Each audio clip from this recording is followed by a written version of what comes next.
जिस तरह से इंसान की ताकत उसकी बाजुओं में होती है, उसी तरह सेना की ताकत उसका गोला बारूद का भंडार होती है। पीएम मोदी के नेतृत्व में जो सेना आज मजबूत नजर आती है, वही सेना कांग्रेस के कुशासन में लाचार मजबूर हो गई थी। पीएम मोदी के 6 साल के शासन में सेना जल, थल और वायु हर क्षेत्र में सशक्त हुई है और चीन को पछाड़कर आज भारत विश्व की सबसे बड़ी थल सेना वाला देश बन चुका है। आज हम आपको बताएंगे कि कैसे पिछले 6 सालों में पीएम मोदी ने देश की सेना को बनाया बाहुबली।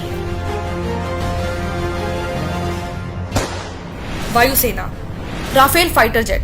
वर्षों से देश की वायुसेना को मल्टी रोल फाइटर जेट की जरूरत थी, जिसे सिर्फ मोदी सरकार ने पूरा किया और वायुसेना के लिए 36 राफेल फाइटर डील कर देश को सुरक्षित बनाया। अपाचे और चिनूक हेलीकॉप्टर। मोदी सरकार ने 2015 में बोइंग से 17,05,000 करोड़ रुपए के 22 अपाचे और 15 चिनूक हेलीकॉप्टर खरीदने का सौदा किया था। अपाचे दुनिया के सबसे अच्छे लड़ाकू हेलीकॉप्टर माने जाते हैं। कम ऊंचाई पर उड़ने की क्षमता की वजह से ये पहाड़ी क्षेत्रों में छिपकर वार करने में सक्षम है। C-17 ग्लोबल मास्टर विमान। अमेरिका की बोइंग कंपनी से मोदी सरकार ने एक और डील की। इसमें उन्होंने उनसे उनका C-17 ग्लोबल मास्टर विमान खरीदा। ये विमान किसी भी मौसम में लंबी दूरी तक बड़े लड़ाकू उपकरणों और सैनिकों को ले जाने में सक्षम है।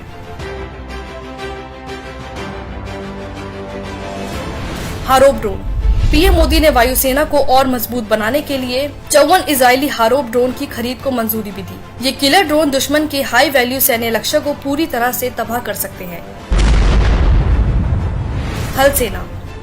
S-400 missile defence system.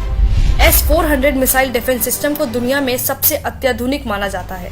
PM Modi 40,000 crore रुपए खर्च कर इस मिसाइल डिफेंस सिस्टम की 5 रेजिमेंट को खरीद कर देश की सेना को मजबूत बना रहे हैं।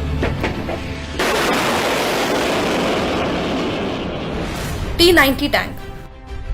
मोदी सरकार ने 464 T-90 भीष्म टैंक के लिए रूस से 13,448 करोड़ रुपए का समझौता किया, जिसके तहत नए T-90 टैंक अपग्रेड होंगे और इन्हें भारत में ही बनाया जाएगा।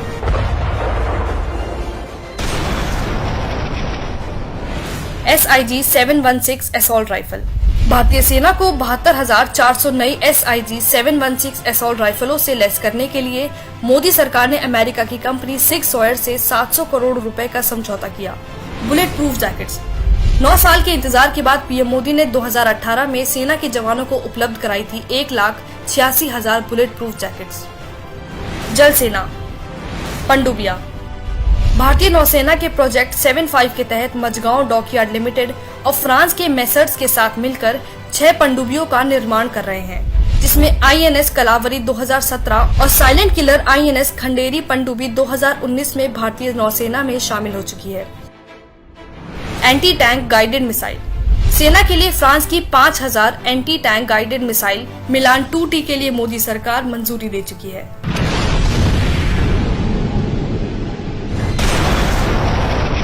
सेना को सशक्त बनाने के लिए पिछले 6 सालों में मोदी सरकार ने सेना को ये हथियार देने के साथ उनको अपना काम करने की पूरी छूट भी दी, चाहे वो दुश्मन देश को उसी के भाषा में जवाब देना हो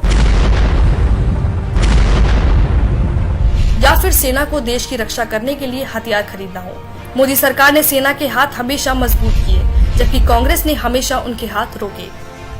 1962 में जब चीन ने भारत पर हमला किया, उस वक्त ना तो जवानों के पास ऐसे हथियार थे जो चीन के सामने टिक पाते और ना ही भीषण ठंड से बचने के लिए गर्म कपड़े थे। उस समय सैनिकों को पतले कपड़ों में माइनस के तापमान में युद्ध लड़ना पड़ रहा था। इतना ही नहीं, कांग्रेस अगर समय रहते मिग जैसे फाइटर जेट को अपग्रेड करती रहती तो देश में मिग फाइटर जेट बार बार क्रैश नहीं होते। 1971 से 2012 के बीच 422 मिग दुर्घटनाग्रस्त हुए, यानी हर साल 12 मिग दुर्घटनाग्रस्त हो गए, जिसकी वजह से दुर्घटना में 171 पायलटों को शहीद होना पड़ा। कांग्रेस इतनी निर्दयी हो चुकी थी कि बुलेट प्रूफ जैकेट के लिए सेना को 10 साल इंतजार करना पड़ा। जब बात राफेल फाइटर जेट खरीदने की आई तो कांग्रेस ने हाथ खड़े कर दिए। Because of the shortage of money, this financial year don't expect any finalization of the agreement. Congress सरकार ने देश की सेना को अपंग बनाने का कोई मौका नहीं छोड़ा, जिसको बताने के लिए पूर्व सेना अध्यक्ष जनरल VK सिंह ने मनमोहन सिंह को चिट्ठी भी लिखी थी। चौंकाने वाली बात का पर्दाफाश करती हुई इस चिट्ठी में लिखा था कि आर्मी के पूरे टैंक दस्ते के पास जरूरी गोला बारूद की भारी कमी है। इसके साथ हवाई सुरक्षा के लिए इस्तेमाल में लिए जाने वाले 97% हथियार और उपकरण पुराने पड़ चुके हैं। थल सेना के जवानों के पास हथियारों की कमी हो गई है। उनके पास रात में दुश्मन से लड़ने की क्षमता की भारी कमी और इसके साथ लंबी दूरी तक वार करने वाले तोपखाने में पिनाका व स्मर्च रॉकेट सिस्टम की भारी किल्लत है। मगर कांग्रेस ने उनकी बात को अनसुना कर दिया। कांग्रेस के पास देश की सेना के लिए पैसे नहीं है, लेकिन भ्रष्टाचार करने के लिए पैसे की खदान का पता सिर्फ कांग्रेस को ही पता है। देश की सेना भी कांग्रेस के कुशासन में इतनी दुखी आ गई थी कि 2008 में वायुसेना के retired vice air chief marshal Pranab Kumar Barbora ने बिना कांग्रेस की इजाजत के ही दौलत बेग ओल्डी हवाई पट्टी को चालू कर दिया था, जो सामरिक दृष्टि से चीन को मुंह तोड़ जवाब देने के लिए काफी अहम है। कांग्रेस देश की ऐसी पार्टी है जिस पर जिसने भरोसा किया वह खून के आंसू से कम नहीं रोया।